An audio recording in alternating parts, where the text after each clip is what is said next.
25 अप्रैल 2018 railway track पर एक चरवाहा अपनी बकरियां चरा रहा था।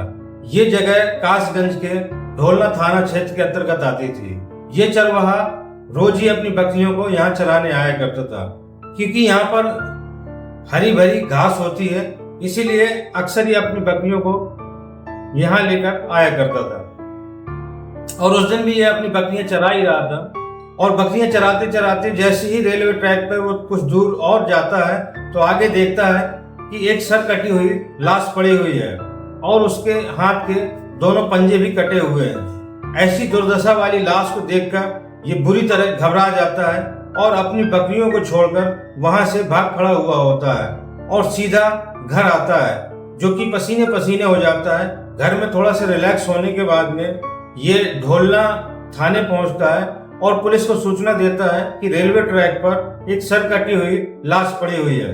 तभी वहां के एसएचओ अपनी टीम को लेकर इस चरवाहे के साथ उस जगह पर पहुंच जाते हैं। हालांकि पुलिस वाले तो अक्सर लाशों को देखते हैं, डेड बॉडी को देखते हैं, लेकिन उसकी जिस तरीके से डेड बॉडी पड़ी हुई थी और धड़ से सर अलग था और हाथ के पंजे अलग थे, ऐसी विचित्र दशा में डेड बॉडी को देखकर पुलिस वाले भी परेशान हो जाते हैं। पुलिस तुरंत ही उस जगह को एक बैरिकेड बनाती है और वहीं पर तुरंत वो फोरेंसिक टीम को खबर करती है और फोरेंसिक टीम को भी बुला लेती है और फोरेंसिक टीम अपनी जांच पड़ताल में जुड़ जाती है। और उस डेड बॉडी की जब तलाशी ली जाती है तो तलाशी के दौरान उसकी जेब से एक आधार कार्ड और एक बीमा की कॉपी मिलती है, जिससे उनको ये पता चलता है कि इस बंदे का नाम राकेश है और ये अलीगढ़ के गंगेरी थाना अंतर्गत एक गांव आता है जिसका नाम है नौगवा, वहां का रहने वाला होता है। तभी एसएचओ साहब 2 सिपाहियों को इसके एड्रेस पे भेजते हैं और इसको पिता को खबर देते हैं कि एक डेड बॉडी मिली है जिसका धड़ से सर अलग है और हाथ के पंजे कटे हुए हैं और उसकी जेब से राकेश नाम का आधार कार्ड मिला हुआ है। तभी पुलिस के बताने पर राकेश के पिता बनवारी के हाथ पैर फूल जाते हैं और वो पुलिस के साथ तुरंत चल देता है और लगभग 2 या 3 घंटे में वो वहां मौके वारदात पर पहुंच जाता है। एसएचओ साहब जैसे ही बनवारी को देखते हैं उससे पूछते हैं, क्या तुम बनवारी हो? वो कहता जी साहब। वो कहता है कि हमें एक डेड बॉडी मिली है जिसके जेब से आधार कार्ड मिला है जिसका नाम राकेश है, क्या राकेश तुम्हारे बेटे का नाम था? वो कहता जी साहब, राकेश मेरे बड़े बेटे का नाम था। और जब एसएचओ साहब उस बनवारी से कहते हैं कि भाई लाश की तुम्हें शिनाख्त करनी है, वैसे ही बनवारी के दिल की धड़कनें तेज हो जाती है, क्योंकि जवान बेटी की लाश देखना इतना आसान नहीं होता। बनवारी अपने साथ में 2 बेटों को भी लाया था और बनवारी लड़खड़ाने लगता है। तभी उसके साथ में आए हुए 2 बेटे हिम्मत करते हैं और बनवारी को सहारा देते हैं। जैसे ही बनवारी को उस लाश के पास ले जाया जाता है तो बनवारी एकदम से फपक कर रोने लगता है और वो पहचान कर देता है कि हाँ, ये मेरा ही बेटा है, क्योंकि अब बॉडी का सर तो नहीं था, हाथ भी नहीं थे, लेकिन उसने पहचानने की वजह ये थी कि उस डेड बॉडी पर जो कपड़े पहने हुए थे उन कपड़ों को बनवारी पहचान लेता है, क्योंकि कुछ दिन पहले ही राकेश का बर्थडे था और इसके पिता ने इन कपड़ों को अब गिफ्ट दिया था, इसीलिए कपड़ों से वो पहचान लेता है कि मेरा ही बेटा है और वहीं पर फपक कर रोने लगता है। उसके बच्चे साथ में आए हुए वो भी रोते हैं, लेकिन अपने पिता को दिलासा देते हैं। तभी एसएचओ साहब कहते हैं कि हमें बड़ा दुख है कि आपके बेटी की हत्या हो गई है और हम बहुत जल्द इस केस को सुलझा लेंगे और हत्यारों तक पहुंच जाएंगे, लेकिन इसमें तुम्हें हमारा कुछ सहयोग करना पड़ेगा। बनवारी लाल रोती हुई आवाज में कहता है कि साहब, मैं अपने बेटे के हत्यारों तक पहुंचने के लिए आपका हर तरीके से सहयोग देने को तैयार हूं। तभी डेड बॉडी को पंचनामा भर के थाने पर ले आते हैं और बनवारी से कहते हैं कि बनवारी जी, क्योंकि अभी डेड बॉडी का सर नहीं मिला हुआ है, इसीलिए आपने शिनाख्त तो कर ली है, लेकिन उसके बावजूद भी हमें इस डेड बॉडी के बारे में पूरी जांच पड़ताल करनी पड़ेगी, इसीलिए हमें आपका सैंपल चाहिए और इस डेड बॉडी का भी हम सैंपल लेंगे और लैब भेजेंगे। ये डीएनए टेस्ट कराएंगे ताकि ये कंफर्म हो सके कि आपका ही बेटा है। तो दोस्तों, क्या ये वाकई में बनवारी का बेटा राकेश ही है या फिर और कोई? इसको जानने के लिए आप वीडियो के अंत तक बने रहें। दोस्तों, अगर आप वीडियो में नए हैं तो मेरे चैनल को सब्सक्राइब करें और बेल आइकन को भी प्रेस करें, क्योंकि जब भी नया कोई वीडियो बने सबसे पहले आप तक पहुंचे। आदाब, नमस्कार, मैं हूं मुबीन खान। आज की जो सच्ची घटना की कहानी है वो है उत्तर प्रदेश के अलीगढ़ जिले की।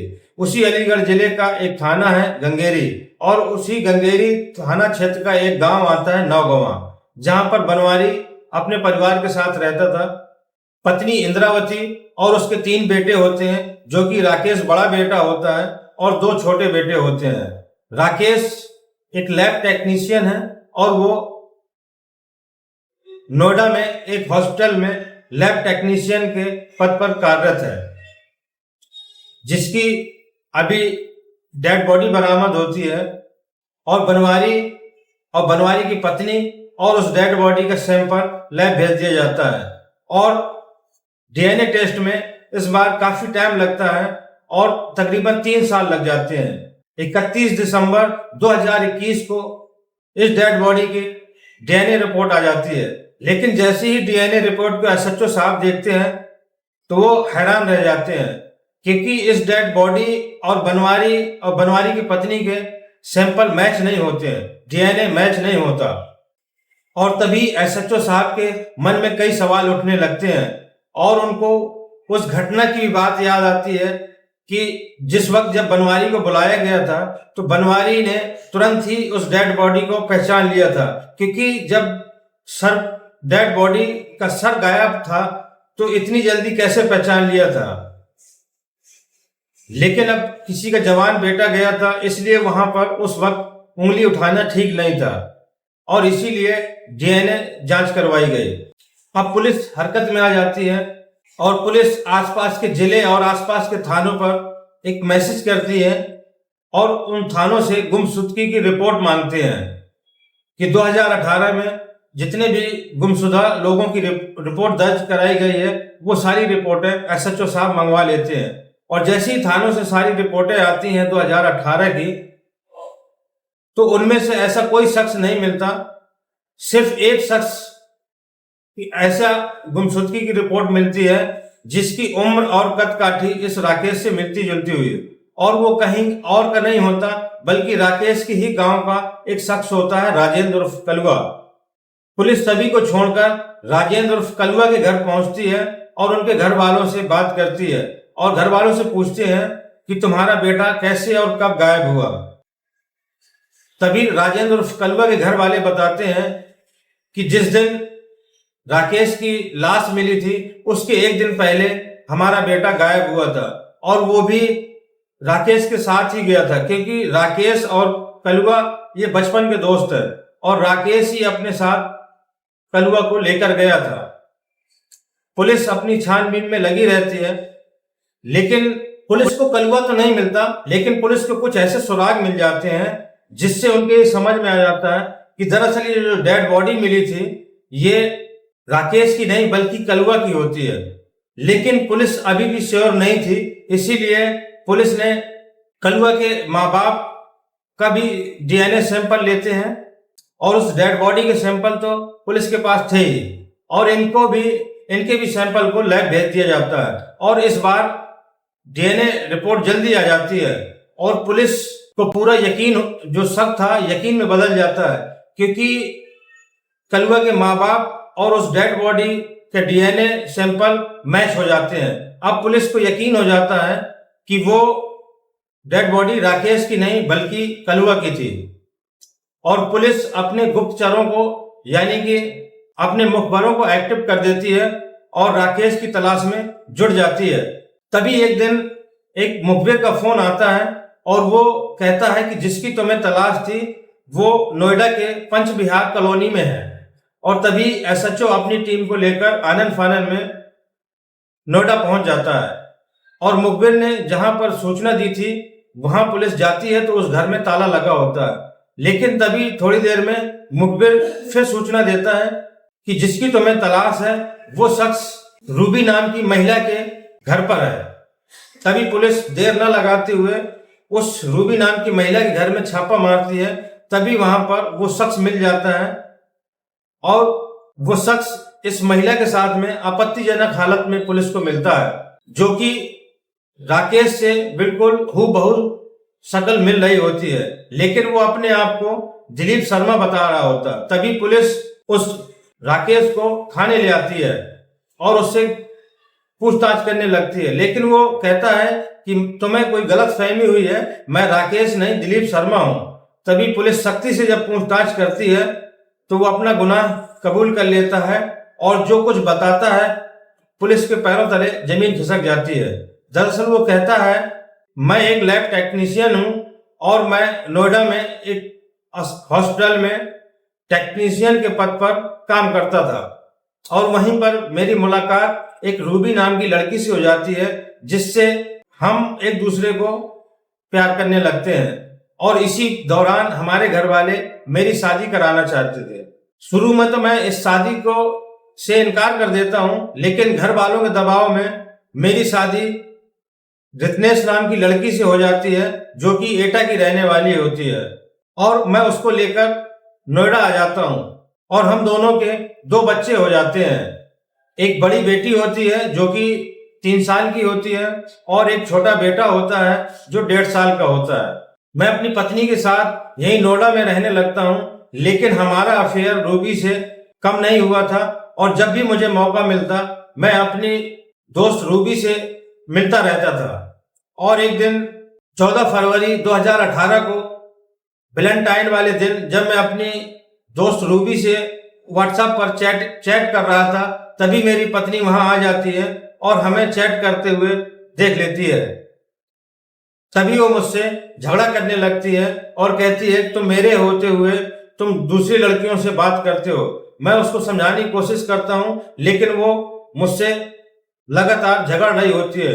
तभी मुझे गुस्सा आता है और मैं उसकी हत्या कर देता हूं और हत्या करने के बाद मुझे लगता है कि अब मेरी पत्नी तो मरी गई है, अब 2 बच्चे हैं जो कि हमारे प्यार का रोड़ा बनेंगे। इसलिए मैं अपनी बेटी अग्नि जो कि 3 साल की है और बेटा अर्पित जो 1.5 वर्ष का है, मैं इन दोनों की भी हत्या कर देता हूं और घर के आंगन में ही गड्ढा खोदकर अपनी पत्नी और बच्चों को उसी गड्ढे में दफना देता हूं और ऊपर से उसमें सीमेंटेड फर्श करवा देता हूं और थाने जाकर मैं अपने बीवी और बच्चों की गुमशुदगी की रिपोर्ट लिखवा देता हूं। पुलिस मेरे बीवी और बच्चों को तलाश करने लगती है। तभी पूरी घटना मैं अपनी दोस्त रूबी से बताता हूं, क्योंकि रूबी भी अब पुलिस में भर्ती हो चुकी थी और वो एक कांस्टेबल के पद पर काम करती थी। फिर वो मुझे सलाह देती है कि पुलिस एक ना एक दिन तुम तक पहुंच जाएगी, इसीलिए वो दोनों मिलकर एक और प्लान करते हैं, क्योंकि पुलिस जब इस बात का पता लगा लेगी कि तुमने ही अपने बीवी और बच्चों को मारा है तो तुम्हें जेल हो जाएगी और हम दोनों जुदा हो जाएंगे। तभी रूबी कहती है कि मेरे दिमाग में एक प्लान है। तभी राकेश कहता है, बताओ मुझे बताओ क्या करना होगा। तभी वो कहती है कि तुम्हें अब एक कत्ल और करना होगा जो कि तुम्हारी कदकाठी का हो और तुम्हारी ही उम्र का हो। तभी राकेश के दिमाग पर तुरंत अपने दोस्त राजेंद्र उर्फ कलुआ का ख्याल आता है और वो गांव चला जाता है और 1-2 दिन अपने घर रहता है और अपने दोस्त से मिलता है और उससे कहता है कि यार कलुआ, तुम्हारी भाभी और तुम्हारे भतीजे लापता हैं और मैं उन्हीं की तलाश कर रहा हूं और तुम तो मेरे बचपन के दोस्त हो यार, इस वक्त मुझे तुम्हारी बहुत जरूरत है और तुम भी मेरा सहयोग करो। तभी कलुआ कहता है कि यार दोस्त, मुझसे जो बन पड़ेगा मैं तुम्हारा साथ दूंगा और बताओ चलो कहाँ ढूंढने चलना है।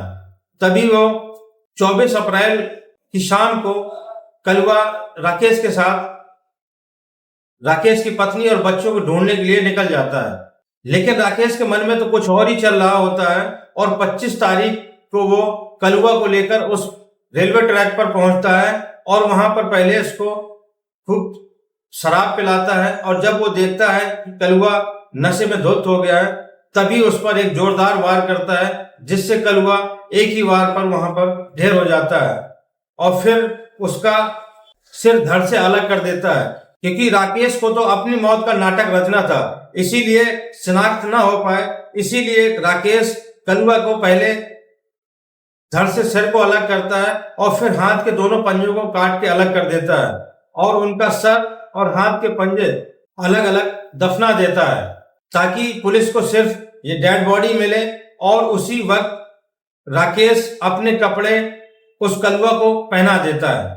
और इस काम में राकेश अकेला नहीं था, बल्कि उसके घर वाले, उसके पिता और उसके भाई भी इस षड्यंत्र में शामिल थे, क्योंकि सारा प्लान वो अपने घर वालों को भी बताता है और उसमें इसका सहयोग इसके घर वाले देते हैं। तभी इसका पिता बनवारी जब शिनाख्त के लिए आया था, तुरंत इसने शिनाख्त कर दी थी कि हाँ ये मेरा ही बेटा है।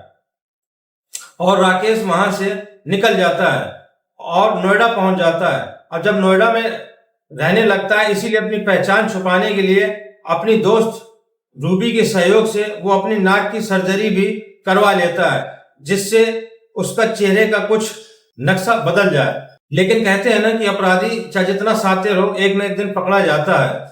और राकेश पकड़ा गया। तभी पुलिस सबसे पहले राकेश को लेकर उसके घर नोएडा पंच विहार जाती है और उसके आंगन को खुदवाती है, जहां से उसकी पत्नी और दोनों बच्चे की लाश बरामद हो जाती है। फिर इसको उस रेलवे ट्रैक के पास ले जाते हैं जहां पर इसने अपने दोस्त कलुआ का कत्ल किया था। वहां पर जहां इसने सिर को और दोनों हाथों को गाड़ा था, वहां पर उसका सिर और हाथ के पंजे भी बरामद हो जाते हैं।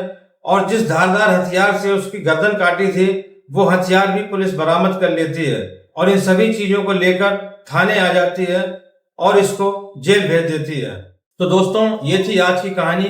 कहानी सुनाने का मकसद किसी को आहत करना या परेशान करना नहीं, बल्कि आप लोगों तक सच पहुंचाना और आप लोगों को जागरूक करना है। क्योंकि दोस्तों, कभी दोस्त भी दुश्मन के रूप में होते हैं और वक्त आने पर वो भी अपनी औकात दिखा देते हैं। इसलिए हमेशा दुश्मनों से भी सावधान रहें और अपने दोस्तों से भी सावधान रहें। दोस्तों, अगर ये वीडियो आपको अच्छा लगा हो तो लाइक करें, सब्सक्राइब करें और कमेंट देकर अपनी राय जरूर दें। और आपका क्या कहना है इस राकेश के बारे में, जिसने अपने स्वार्थ के लिए अपने दोस्त की ही बलि चढ़ा दी?